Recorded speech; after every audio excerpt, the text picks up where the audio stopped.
महाराष्ट्र दर्शन चॅनेलमध्ये आपले स्वागत आहे। मित्रांनो, आज आपल्यासोबत आधार हॅचरीचे संचालक गोपाळ पाटील साहेब आहेत। गोपाळ पाटील हे आधार हॅचरीजमधून वर्षाला सुमारे 70 लाखाहून अधिक कोंबड्यांच्या पिलाचे प्रोडक्शन करतात। तसेच त्यांचे 8000 गावरान कोंबड्यांचे बंदिस्त कुक्कुटपालन केंद्र आहे। त्यांच्याकडून आपण गावरान कोंबडीचे अर्थकारण अत्यंत सोप्या भाषेत समजावून घेणार आहोत। गावरान कोंबडीचं अर्थकारण साधारणपणे कशा पद्धतीने असेल, शेड बांधणीचा खर्च किती येईल? गावरान इंडस्ट्री ही महाराष्ट्रातली सध्याची ग्रोईंग इंडस्ट्री आहे। आधार हॅचरीजच्या माध्यमातून आपण DP क्रॉस आणि कावेरी या गावरांच्या 2 जाती जी ओरिजिनल ब्रीडपासून आपण मगाशी बघितलं की ओरिजिनल ब्रीडपासून आपण त्याचे कमर्शियल चिक्स तयार करतो आणि तो कमर्शियल चिक्स आपण लोकांना देतो। आता 1000 कोंबड्यांच्या शेडचं साधारणपणे आपल्याला कोंबड्यांचं करायचं असेल, मी त्या 1000 कोंबड्या जर करायच्या झाल्या तर 1000 स्क्वेअर फुटाचं साधारणपणे शेडची गरज आहे।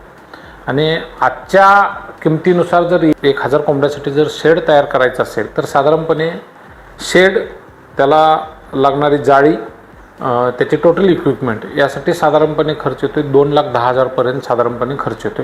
50 बाय 20चं साधारणपणे शेड 1000 कोंबड्यासाठी गरजेचं आहे। साधारणपणे आजचा पिलाच्या रेटवर आपण गृहीत धरून 25 रुपये पिलाचा रेट जर गृहीत धरला तर 25 रुपयेचं पिलू म्हणजे 1000 पिलाला साधारणपणे 25,000 रुपयाची गरज लागते। आणि आजच्या फीडच्या आणि मॅक्झिमम हा खर्च येतो हा फीडचा, म्हणजे 80% खर्च पोल्ट्रीमध्ये येतो तो फीडचा, फीडवर खर्च होतो। ते फीड जे लागतं ते मोठ्या प्रमाणात लागतं। साधारणपणे 41 किलो म्हणजे 50 किलोच्या 82 बॅग ह्या 75 दिवसाच्या कालावधीत, 75 ते 80 दिवसाच्या कालावधीत फीड लागतं।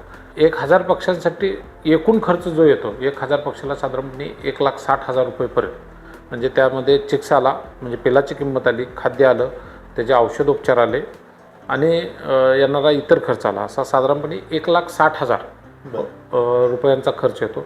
127 रुपये ते 130 रुपये हा साधारणपणे येतो एका किलोला। आणि एका नगाला म्हणला तर एका नगाला साधारणपणे 160 रुपयेपर्यंत तयार करायचा खर्च येतो। सध्याचा जर रेट बघितला, आता सध्या 170 रुपये किलोचा रेट आहे। सध्याचा जर रेट बघितला तर साधारणपणे 170 रुपये किलोनं 130 रुपयेचं प्रोडक्शन कॉस्ट अशी जर पकडली तर 40 रुपये शेतकऱ्याला नफा मिळू शकतो। 1 वर्षाच्या काळात 3.5 बॅच म्हणजे 2 वर्षाच्या काळात आपण 7 बॅचेस देशीचे आपण तयार करू शकतो। 1000 पक्षी जर आपण 1 वर्ष बॅचेस वाईज जर सांभाळत गेलो तर साधारणपणे 1.25 लाख रुपयेपर्यंत नफा हमखास राहू शकतो। 1000 पक्षाला आपण जो वेळ देतोय तो दिवसातला साधारणपणे घरातल्या एका माणसाचा 1.5 तासाचा वेळ, फक्त 1.5 तासाचा, सकाळ आणि संध्याकाळ महिला वर्ग जो असेल तो ते करू शकतो। तो सुद्धा ह्या किंवा मुलं असतील, महिला असतील, घरात जे आहेत ते सकाळी 1-1.5 तास, संध्याकाळी 1-1.5 तास वेळ जर दिला तर हा कुक्कुटपालनाचा व्यवसाय होऊ शकतो। आधार हॅचरीजच्या माध्यमातून आम्ही आमच्या हॅचरीमध्ये DP क्रॉस, कावेरी अशा गावरान जातीच्या पिल्लांचे उत्पादन करतो। ज्यांना ग्रामीण भागामध्ये किंवा महिलांना आपला घर संसार सांभाळून काहीतरी करावयाचे आहे त्यांच्यासाठी हा अतिशय उत्तम उद्योग आहे। त्या महिलांनी आधार हॅचरीजशी कॉन्टॅक्ट करावा। ज्यांच्याकडे जागा आहे त्यांना आम्ही सर्व प्रकारचे मार्गदर्शन, चिक्स, त्यासाठी लागणारी सर्व इक्विपमेंट आमच्या या आधार हॅचरीजच्या माध्यमातून पुरवली जातात।